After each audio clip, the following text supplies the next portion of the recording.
17 दिवस आपल्या देशाच्या इतिहासातील सुवर्ण दिन आहे. या दिवशी भारताला इंग्रजांच्या गुलामगिरीतून स्वातंत्र्य मिळाले. हे स्वातंत्र्य आपल्याला सहज मिळाले नाही. लाखो स्वातंत्र्य सैनिकांनी आपल्या प्राणांची आहुती देऊन आपल्याला स्वातंत्र्य मिळवून दिले. विद्यार्थी मित्रांनो, आज आपण स्वतःला प्रश्न विचारूया. स्वातंत्र्य म्हणजे नेमके काय? स्वातंत्र्य म्हणजे मनमानी नव्हे. स्वातंत्र्य म्हणजे जबाबदारी. स्वातंत्र्य म्हणजे अधिकार, पण त्याचबरोबर कर्तव्य. स्वातंत्र्य म्हणजे संविधानाचे आदर, पर्यावरणाचे संरक्षण, प्रामाणिकपणा आणि राष्ट्रहिताला प्राधान्य देणे. भ्रष्टाचार, महिलांवरील अत्याचार, पर्यावरणाचे प्रदूषण, पाण्याची टंचाई, सामाजिक विषमता, अंधश्रद्धा, सायबर गुन्हे, खोटी माहिती आणि अफवा, वाहतुकीचे नियम न पाळणे, स्वच्छतेबाबतीचे उदासीनतेने प्रत्येक आव्हानावर मात करण्यासाठी केवळ सरकार पुरेसे नाही, जागरूक नागरिक हे तितकेच आवश्यक आहे. विद्यार्थी मित्रांनो, शिवरायांनी स्वराज्य टिळकांनी स्वराज्याचा मंत्र दिला.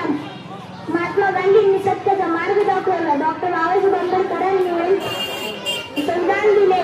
भगतसिंग, राजगुरू आणि सुखदेव यांनी असं फाशी स्वीकारली. आणि आपण एक चांगले नागरिक बनवून भारताला सक्षम बनवायचे. देशाचे भविष्य संसदेत नाही तर शाळेचा वर्ग कलमाची गरज असतो. तुमच्यापैकी हातातील पुस्तक हे उद्याच्या विकसित भारताचे सर्वात मोठे शस्त्र आहे. ड्रीम लीग लॉन मोर सर्वेन इयन म्हणजे मोठे स्वप्नता. अतिम शिका, देशाची सेवा करा. तुमच्यापैकी कोणी शास्त्रज्ञ, कोणी डॉक्टर, कोणी शिक्षक, कोणी सैनिक, कोणी प्रशासकीय अधिकारी. सर्वप्रथम एक जबाबदार भारतीय नागरिक व्हा.